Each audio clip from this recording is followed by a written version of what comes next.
Alhamdulillah, wassalatu wassalamu ala rasulillah, nabiyina Muhammadin wa alihi wa sahbihi wa man walah. Asyhadu an la ilaha illallah wahdahu la syarikalah, wa asyhadu anna Muhammadan abduhu wa rasuluh, amma ba'd. Masih kita di fikih wudu ya. Sekarang kita masuk ke al-mas'alah ats-tsalitsah fi syurutihi, syarat-syarat sah wudu. Ini udah belum ya? Kemarin sampai poin 8 Ustaz, sampai mencuci semua anggota yang wajib dicuci sampai Oh, situ. Baik. Kalau begitu kita masuk al-mas'alatu rabi'ah, furuduhu ay a'dha'uhu.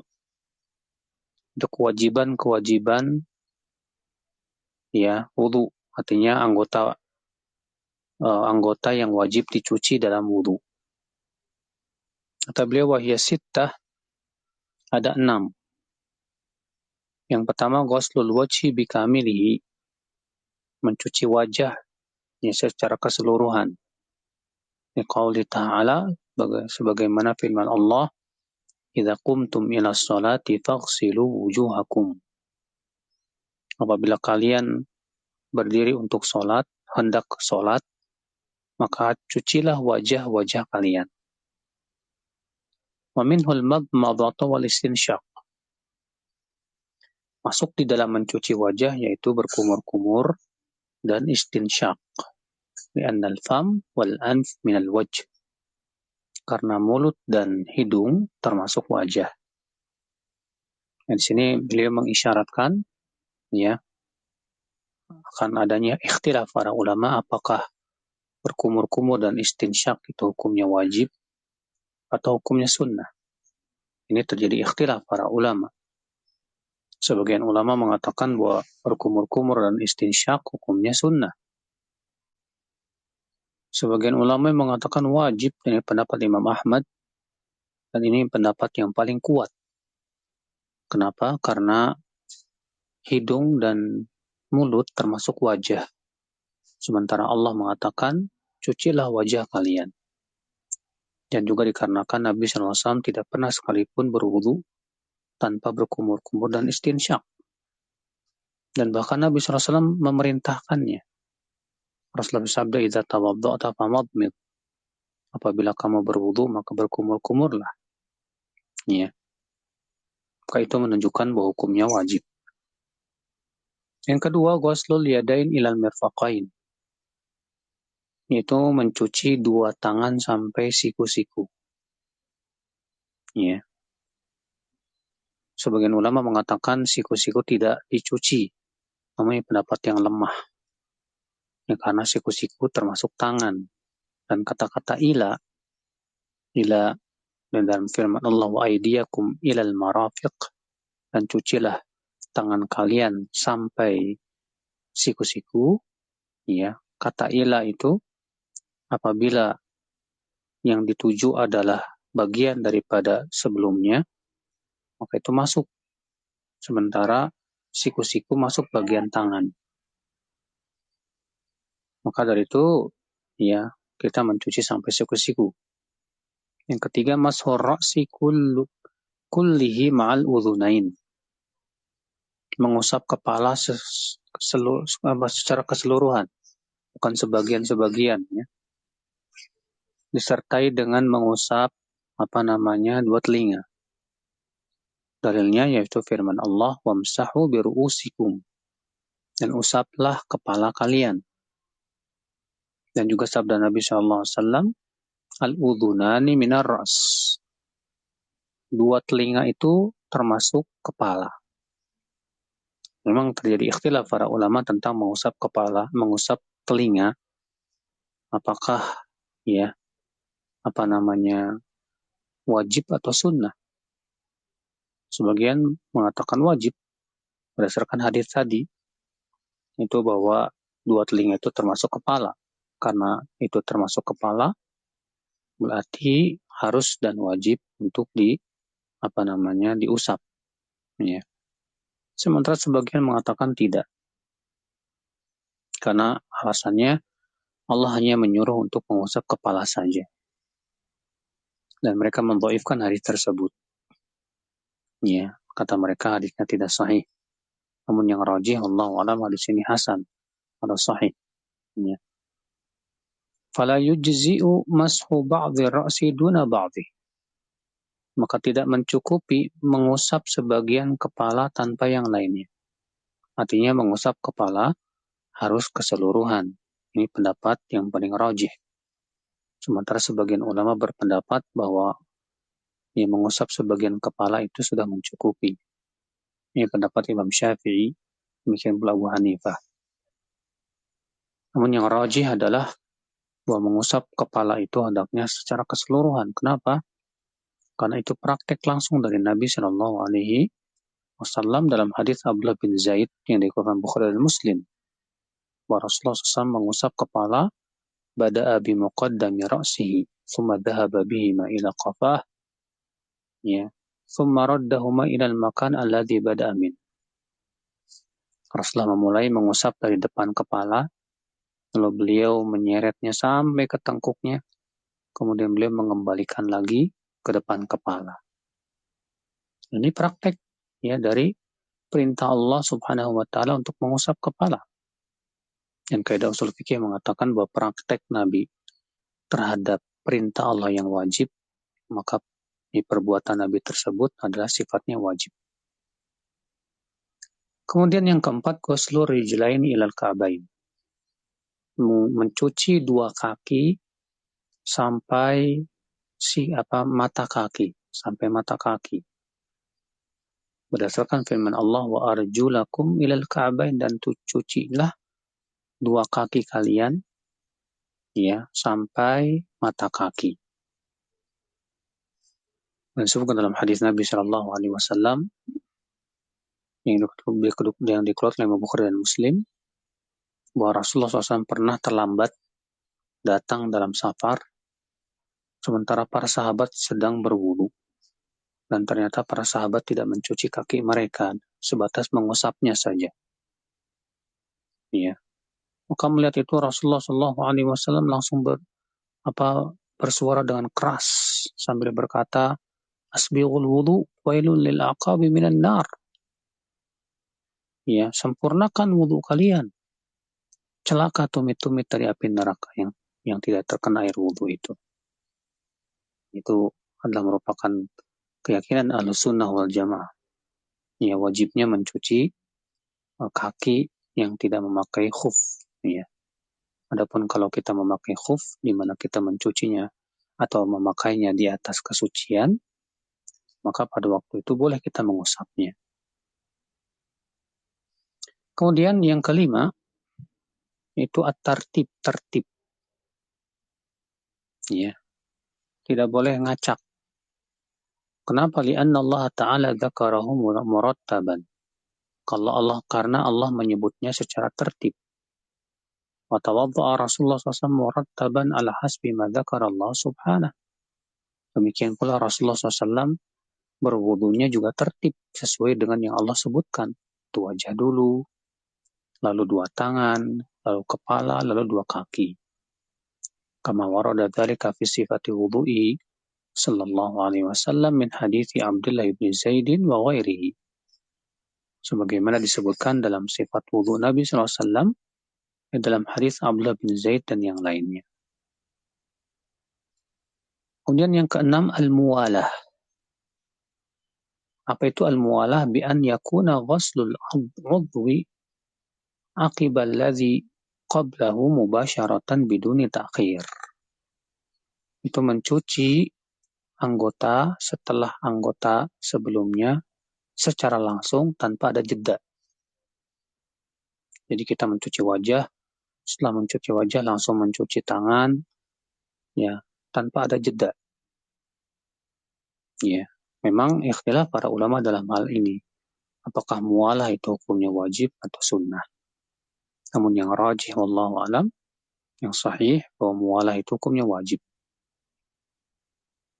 Faqad kana Nabi SAW yatawaddau mutawaliyan. Karena Nabi SAW muwalah dalam wudu. Oleh hadis Khalid bin Ma'dan, dan juga berdasarkan hadis Khalid bin Ma'dan anna an-nabiy sallallahu alaihi wasallam ra'a rajulan yusalli wa fi dhahri qadamihi lum'ah ya qadra dirham lam yusibha al-ma' fa amarahu an yu'ida al-wudu'.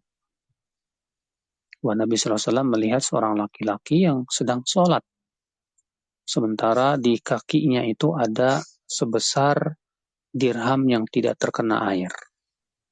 Fa amarahu an yu'ida al-wudu'. Maka Rasulullah SAW pun memerintahkan dia untuk mengulangi wudunya dan sholatnya. Dikutip Imam Ahmad dan Abu Daud. Falau lam takunil muwalah syaratan la amarahu bi ghusli ma fatah.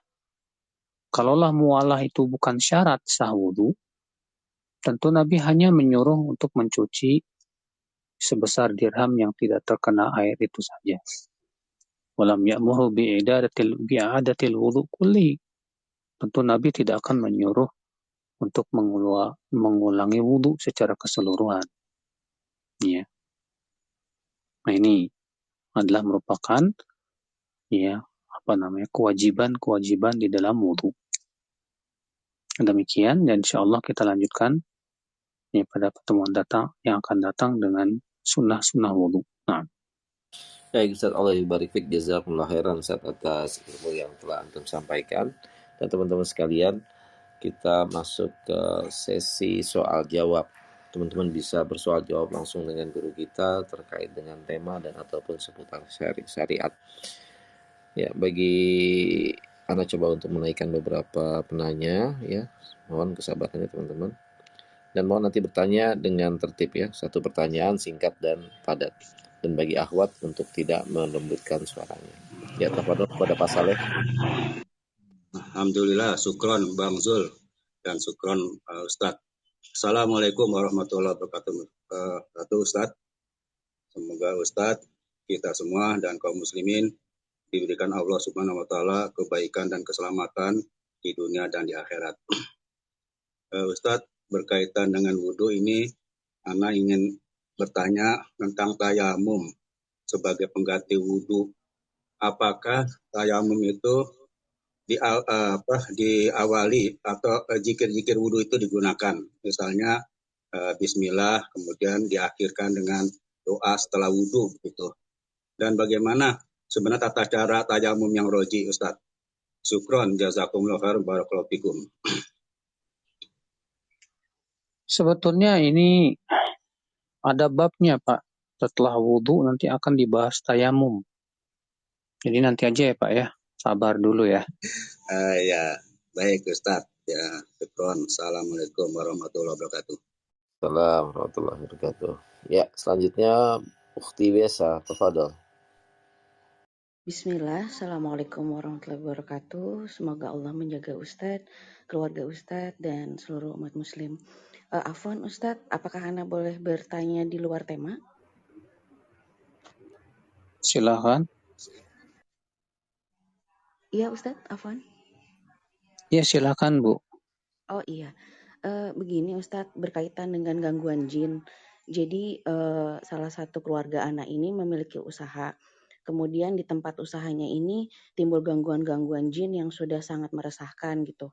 Sudah menampakkan diri, kemudian mengganggu dengan alat-alat yang bekerja sendiri, kemudian ada yang kerasukan satu sama lainnya. Mohon petunjuknya Ustadz. Barakallahu fiik. Iya, ya itulah jin memang ya, ketika mereka sudah menguasai suatu tempat, dia tidak ingin ya ada orang yang mengganggu mereka.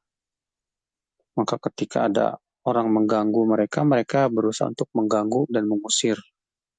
Ya. Namun tentunya kita juga jangan kalah.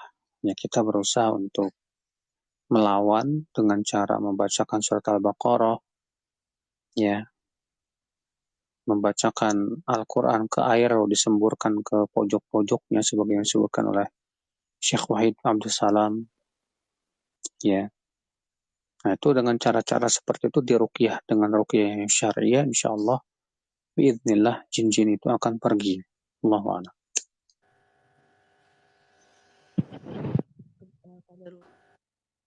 Ya. tersebut kerasukan jin tersebut Ustadz. Kemudian ada beberapa lukisan di atas yang tidak bisa dijangkau Ustadz. Maksudnya gimana? Sudah ada yang mengaji Ustadz Al-Baqarah, tapi kemudian yang setelah membaca Al-Baqarah tersebut malah kerasukan jin tersebut Ustadz. Dan ada beberapa lukisan bernyawa ternyata di atas atapnya dan tidak ada yang bisa mengambilnya. Qadarullah Ustadz. Iya. Ya memang berat ya, karena mungkin bisa jadi jumlah jinnya banyak di situ dan sudah menjadi tempatnya para jin di situ. Ya ada dua opsi. Opsi yang pertama pindah, dijual, ya, atau yang kedua kita tetap bertahan, ya, terus sampai para jin itu pergi. Dan ini memang berat, ya. Mungkin bisa diundang ustadz-ustadz yang sudah biasa ya, meruqyah dan yang lainnya, Allah. Jazakallah khairan Ustadz. Assalamualaikum warahmatullahi wabarakatuh. Assalamualaikum warahmatullahi wabarakatuh. Ya, semoga Allah senantiasa menjaga kita semua. Dan selanjutnya Ustadz izin membacakan pertanyaan tertulis dari Ummu Arya Aufa. Bismillah, Allah yubarik fikum. Izin bertanya, apakah kaos kaki bisa dikiaskan pada khuf? Jazakallah khairan. Iya, kaos kaki ya bisa disamakan dengan khuf, bahkan ada hadisnya. Ya, sehingga tidak perlu kita menggunakan kias lagi. Ya, karena ada hadis yang menunjukkan bahwa Rasulullah SAW mengusap kaos kaki. Allah. Baik, Allah yubarik fikum Ustaz atas jawabannya. Dan selanjutnya kepada Akhi Ismail, tafadhol, hidupkan mic-nya, satu pertanyaan singkat dan padat. Assalamualaikum warahmatullahi wabarakatuh. Assalamualaikum. Ya, waalaikumsalam warahmatullahi wabarakatuh. Fadol. Pak Ustadz, izin bertanya Pak Ustadz, terkait dengan untuk berwudu tuh kita mulainya dengan tangan digosok gitu ya. Terus dimulai dengan bismillahnya pada saat dimulainya wudu tersebut. Jika kita lupa, apakah membaca bismillahnya setelah itu atau dengan lupa itu tidak apa-apa gitu Pak Ustadz. Syukron Pak Ustadz. Sebutkan dalam hadis la salata liman la wudu'a lahu wa la wudu'a liman lam yadhkur ismallah alaih. Tidak sah salat bagi orang yang tidak berwudu dan tidak sah wudu bagi orang yang tidak membaca bismillah. Dan ini sudah pernah kita bahas di awal ya tentang hukum baca bismillah sebelum wudu. Ya, apakah membaca bismillah sebelum wudu itu hukumnya wajib atau sunnah? Sebagian mengatakan bahwa membaca bismillah sebelum wudu adalah wajib. Dasarnya hadis tadi. Ya, bahwa Nabi SAW sabda tidak sah bagi orang yang tidak membaca bismillah. Sementara sebagian ulama mengatakan hukumnya sunnah. Ya. Mereka mengatakan bahwa maksud hadis tersebut tidak menunjukkan tidak sah. Kenapa? Karena pertama, Allah tidak mengajarkan itu dalam Al-Quran. Sementara dalam Al-Quran, ayat surat Al-Maidah itu menyebutkan tentang kewajiban wudu. Yang kedua, para sahabat yang mengajarkan atau mencontohkan wudu Nabi, tidak ada satupun di antara mereka yang memulainya dengan basmalah atau bismillah, tasmiyah. Kalaulah itu hukumnya wajib, tentu para sahabat akan membacanya juga. Ya. Ini pendapat jumhur ulama Allah. Ya, Ismail sudah terjawab ya. Ustadz, selanjutnya ada 2 pertanyaan tertulis Ustadz terkait dengan menanyakan tentang hal-hal yang membatalkan wudhu. Apakah bisa ditanyakan sekarang atau ada pembahasan di depan Ustadz? Iya, nanti pasti dibahas ini. Baik, ada Ustadz. pembahasannya khusus tentang pembatal wudhu. Baik, jika demikian teman-teman, pertanyaannya kami simpan dulu dan selanjutnya kepada Akhi Muhammad, tafadhol untuk bertanya kepada Ustadz. Assalamualaikum Ustaz, jazakumullah khair. Izin bertanya Ustaz, ini mengenai memperbarui wudhu Ustaz. Jadi apa hukumnya memperbarui wudhu ketika kita ragu gitu, tapi belum melakukan suatu ibadah apapun? Terima kasih Ustaz. Assalamualaikum warahmatullahi wabarakatuh. Pertama, ya, memperbaharui wudhu setiap kita mau sholat, misalnya zuhur, kita wudhu. Ketika asar, kita berwudhu lagi. Ketika maghrib, kita wudhu lagi. Isya, wudhu lagi. Walaupun misalnya kita belum berhadas. Maka yang seperti ini hukumnya sunnah. Karena itu yang biasa Rasulullah lakukan. Ya. Yang biasa Rasulullah lakukan adalah beliau berwudhu setiap kali mau sholat. Namun kalau misalnya dia sebelumnya sudah berwudhu dan tidak berhadas, lalu kemudian dia langsung sholat tanpa berwudhu lagi, maka itu sah, tidak apa-apa. Ya, karena Nabi SAW pernah juga ya sholat beberapa kali sholat dengan sekali wudhu. Dikatakan Imam Ahmad dan yang lainnya. Ya, jadi kalau kita memperbaharui wudhu, ya boleh-boleh saja, nggak masalah. Ya, kalau misalnya ternyata kita belum berhadas. Ya demikian, Allahu a'lam. Iya, Muhammad sudah terjawab ya. Tapi ini Ustaz, kita ragu-ragu gitu Ustaz, atau antara batal atau tidak, atau apa sebaiknya kita perbarui wudhu gitu. So, Ikhtilaf para ulama dalam hal ini. Imam Malik berpendapat sebaiknya dia berwudhu. Bahkan beliau memandang bahwa dia harus berwudhu. Sementara kebanyakan ulama berpendapat tidak perlu. Dan ini pendapat yang paling kuat. Kenapa? Karena berdasarkan hadis, ta'amma yaribuka ila ma la yaribuk. Tinggalkan sesuatu yang meragukanmu. Tinggalkan sesuatu yang meragukanmu ya kepada yang tidak meragukanmu. Sementara yang sudah yakin bahwa kita sudah berwudu, itu yang tidak ragu. Kemudian terjadi keraguan apakah hadas apa tidak. Sementara Nabi menyuruh kita untuk meninggalkan yang masih meragukan. Ya, maka yang sifatnya meragukan ini tinggalkan. Ya sudah, kita tidak perlu berwudu lagi. Demikian. Jazakumullah khair Ustaz. Syukran Ustaz. iya, Allah barik fiik. Jazakallahu khairan Ustaz atas jawabannya. Dan selanjutnya teman-teman, kita masih punya waktu kurang lebih 20 menit bersama guru kita untuk bersoal jawab. Ini waktu yang sangat prestisius untuk kita gunakan mendapatkan faedah ilmu dari beliau. Dan selanjutnya kepada Ukhti Dian, tafadhol bertanya kepada Ustaz.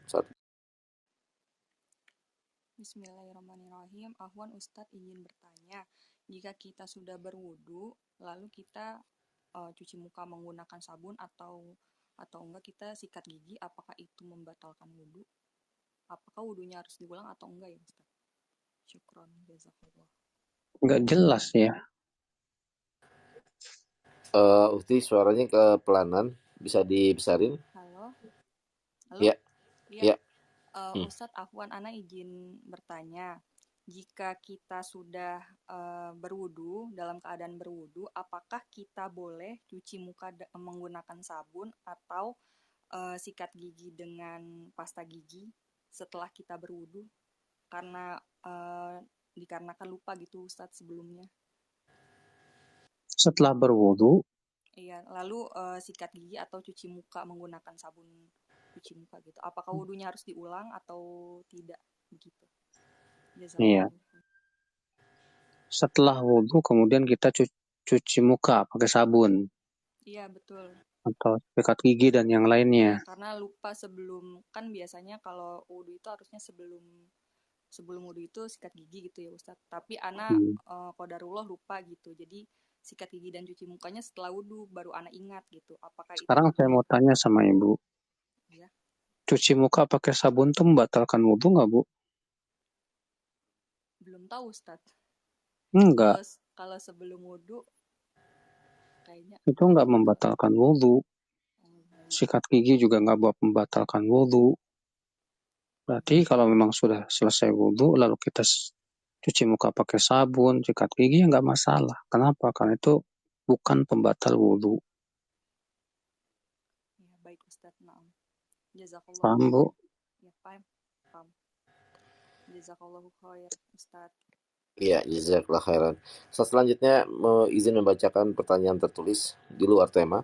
Assalamualaikum warahmatullahi wabarakatuh. Izin bertanya tentang profesi sebagai pengacara. Adakah rambu-rambu penting dalam Islam yang harus ditegaskan dalam menjalani profesi tersebut? Dan adakah rujukan buku dari sudut pandang Islam yang ahsan yang bisa dibaca mengenai profesi ini? Mohon nasihatnya Ustaz. Jazakumullah khairan wa ahsanallahu ilaikum Ustaz. Yang pernah saya baca dari fatwa para ulama sih boleh, selama yang dia bela itu adalah orang-orang yang terzalimi. Ya. Selama yang dia bela adalah Islam dan kaum muslimin dan orang-orang yang terzalimi. Adapun kalau ternyata yang dia bela adalah orang-orang yang zalim, ya, atau orang yang dia bela adalah orang-orang yang tidak benar, maka ini nggak boleh, haram. Ya, wallahu a'lam demikian. Baik, jazakallahu khairan Ustaz atas jawabannya. Dan selanjutnya teman-teman, kita masih ada punya waktu kurang lebih 10 menit untuk bersoal jawab dengan guru kita. Selanjutnya Assalamualaikum. kepada Ahmad. Ya, silakan Pak. Assalamualaikum Pak Ustaz. Izin bertanya. Iya, silakan. Halo. Assalamualaikum. Waalaikumsalam warahmatullahi wabarakatuh. Silakan Ahmad, silakan. Gini Pak Ustaz. Ada beberapa tempat wudhu sekarang yang banyak memakai kayak semacam tempat duduk. Mana lebih afdal Pak Ustaz? Wudhu sambil duduk atau duduk sambil berdiri? Karena beberapa tempat kayak disiapin kayak semacam tempatnya. Syukran Ustaz. Mana yang lebih mudah aja, Pak? Karena nggak ada keterangan dalam Al-Quran dan hadis tentang mana yang lebih utama, duduk atau berdiri. Yang jelas, yang paling mudah kita lakukan saja ya. Karena agama ini mudah. Allahu a'lam. Iya, Ahmad telah terjawab ya. Selanjutnya kepada Ukhti Sylvia, tafadhol bertanya kepada Ustadz. Satu pertanyaan singkat. Nah, bismillah. Assalamualaikum warahmatullahi wabarakatuh, Ustadz. Izin bertanya, ini mengenai cara mengusap kepala Ustadz bagi perempuan. Itu wajibnya apakah memang harus setelah kita usap sampai ke belakang, itu harus dikembalikan lagi ya Ustadz? Karena kan kalau misalnya perempuan kan kita biasanya kan rambutnya panjang itu Ustadz. Jadi agak kesulitan untuk membalikannya lagi. Itu bagaimana sebenarnya hukumnya Ustadz? Jazakumullah khairan. Yang wajib itu mengusap seluruh kepala. Ingat, seluruh kepala. Adapun mengembalikan ke depan itu tidak wajib. Ya, karena Nabi SAW dalam satu riwayat yang lain, Abu Daud, beliau mengusap, ya, kepalanya sesuai dengan alur daripada rambutnya. Itu menunjukkan bahwa Rasulullah SAW mengusap hanya dari depan ke belakang udah selesai. Makanya kata para ulama, seperti Imam Ahmad dan yang lainnya, boleh kita mengusap kepala dari depan ke belakang, dah, nggak dikembalikan nggak masalah. Atau dari belakang ke depan saja nggak masalah. Yang terpenting adalah mengusap seluruh kepala. Ya, demikian.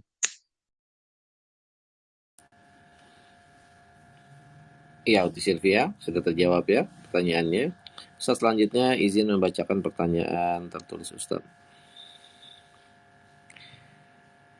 Assalamualaikum Ustadz, izin bertanya, jika kondisinya tempat berwudu akhwat di luar, apakah bisa membasuh kepala di luar jilbab atau wajib mengenai rambutnya? Jazakallah khairan Ustadz.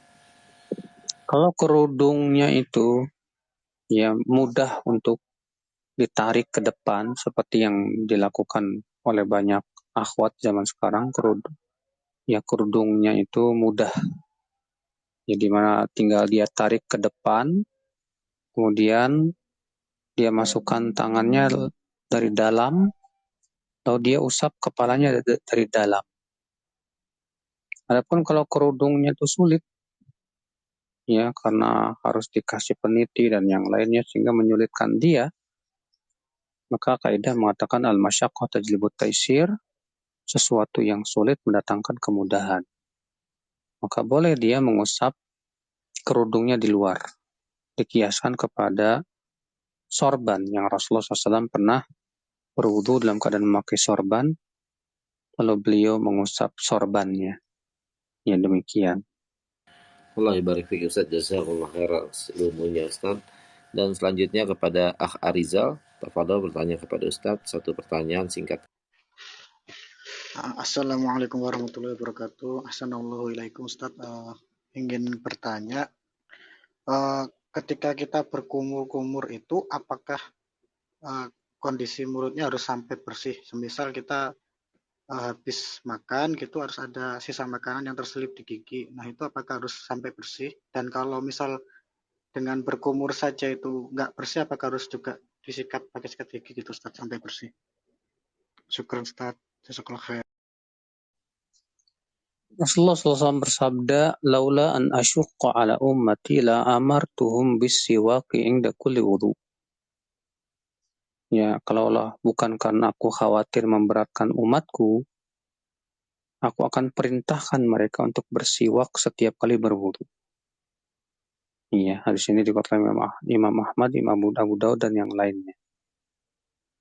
Sehingga dijadikan dalil oleh para ulama bahwa bersiwak itu sunnah muakkadah yang sangat ditekankan sekali setiap kali berwudu. Ya, kenapa? Karena Nabi ingin memerintahkan, ingin mewajibkan. Namun Nabi khawatir itu memberatkan umatnya, sehingga akhirnya beliau pun ya tidak mewajibkan. Berarti itu hukumnya apa? Hukumnya sunnah yang sangat ditekankan sekali. Ya, makanya diusahakan setiap kali berwudu kita bersiwak. Ya, sehingga pada waktu itu ya sisa-sisa makanan yang ada di kita pun bersih. Sehingga tidak menyebabkan ketika kita sedang sholat akhirnya ya sibuk dengan sisa-sisa makanan yang ada di tersebut. Allahu a'lam. Iya, Arizal sudah terjawab ya. Afwan Ustaz, kalau misal ada yang terlewat gitu, apakah itu membatalkan wudhu atau sholatnya Ustaz? Misal ada sisa makanan yang terlewat gitu. Terlewat maksudnya gimana? Ketelan maksudnya makanannya. Enggak, masih ada sisa makanan yang di mulut gitu Ustaz. Enggak masalah. Selama enggak ditelan, enggak sebatas dia nyelip begitu, enggak masalah, tidak membatalkan sholat sama sekali.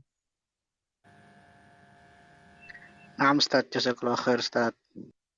Baik, Ustaz, jika makanannya itu keluar misalnya Ustaz, itu baiknya ditelan atau didiamkan atau dilepehkan Ustaz? Baiknya dilepehkan aja, Bang. Oke, baik. Jazakallah Ustaz atas ilmunya. Dan selanjutnya satu pertanyaan terakhir dari Ufti Emi, tafadhol bertanya kepada Ustaz. Assalamualaikum warahmatullahi wabarakatuh. Jazakumullah khairan Ustaz atas ilmunya dan panitia atas waktunya. Izin bertanya Ustaz, jika misalnya kita perempuan ada waktu keramas tanpa ada alasan apapun, tapi karena memang harus keramas hari itu, lalu setelah itu misalnya akan dilanjutkan dengan sholat duha Ustaz, apakah harus wudhu lagi atau cukup dengan keramas yang sudah seluruh badan itu tanpa alasan apapun? Mohon penjelasan Ustaz. Barakallahu fikum. Bila mandi kita itu mandi biasa, tidak ada niat mandi junub, maka harus berwudu. Karena mandi biasa tujuannya bukan untuk mengangkat ya hadas. Ya. Kalau junub jelas tujuannya untuk mengangkat hadas besar. Maka kalau hadas besar terangkat, otomatis hadas kecil pun terangkat. Adapun mandi biasa saja, ya dan sebelumnya juga kita sudah berhadas, maka mandi biasa tidak ada niat untuk mengangkat hadas besar. tidak pula hadas kecil. Maka pada waktu itu hendak wajib dia berwudu. Ya, Allah. Ya, Ustaz Emi sudah terjawab. Maaf, Afwan Ustadz, jadi walaupun kita mandinya saat itu keramas ya Ustadz ya, nggak boleh kita satukan dengan niat untuk berwudu ya Ustadz ya? Saya mau tanya, mandi keramas ini mandi junub apa mandi apa, Bu? Bukan Ustadz, misalnya kan memang kalau perempuan kan misalnya seminggu 3 kali keramas gitu ya Ustadz ya, di luar hadas besar Ustadz, tapi keramas gitu loh Ustadz. Ada niat mengangkat apa hadas nggak? Enggak Ustadz, jadi memang karena harus keramas, sudah kotor kan rambutnya, jadi setelah itu mau dilanjutkan misalnya sholat duha Ustadz, itu saya suka ragu-ragu terus apakah wudhu lagi atau enggak gitu Ustadz. Jadi memang tidak ada alasan apa-apa kecuali memang jadwal berbersih gitu Ustadz. Berarti tidak ada niat kan mengangkat hadas kan? Tidak ada Ustadz, tapi hanya untuk berbersih aja. Ya, dengerin dulu ya, pahami baik-baik ya. Saya sudah sebutkan tadi, Ibu tidak ada niat mengangkat hadas.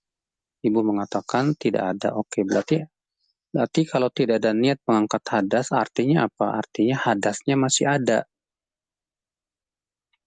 Paham, Bu? Iya, hadasnya hadas apa dong? Hadas kecil. Kalau misalnya sebelum mandi Ibu sudah berhadas. Hadas kecil, karena hadas terkena dua, ada hadas besar dan hadas kecil ya. Beda kalau misalnya Ibu sebelum mandi masih di atas kesucian. Ya, masih di atas wudu dan belum berhadas, maka pada waktu itu sudah mencukupi. Tapi masalahnya kalau sebelum mandi Ibu punya hadas, misalnya hadas kecil, entah itu buang angin, atau buang air besar, atau buang air kecil misalnya. Ketika mandinya niatnya mandi keramas, bukan mandi untuk mengangkat hadas.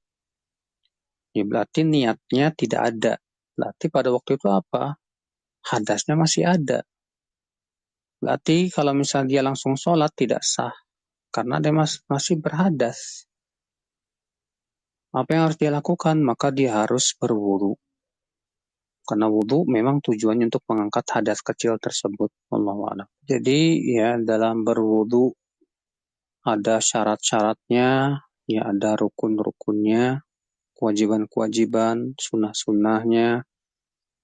Maka demikian pula setiap ibadah pasti ada hal-hal seperti itu. Dalam sholat ada rukunnya, ada syaratnya, dan yang lainnya. Dan inilah yang disebut dengan batasan-batasan syariat yang harus betul-betul kita perhatikan dalam setiap ibadah. Maka siapa yang tidak memperhatikan ini menyebabkan ibadahnya tidak diterima oleh Allah Subhanahu wa taala. Seorang mukmin ya lebih memperhatikan lurusnya ibadah dirinya ya daripada ibadah itu sendiri. Maka dari itu ya kewajiban kita adalah menuntut ilmu, belajar ya tentang syarat-syarat ibadah, kewajibannya, sunnah-sunnahnya, dan juga demikian pula adab-adabnya, pembatal-pembatalnya, supaya apa? Supaya ibadah kita benar-benar diterima oleh Allah Subhanahu wa taala dan sesuai dengan yang Allah inginkan. Demikian wabillahi taufik. Assalamualaikum warahmatullahi wabarakatuh.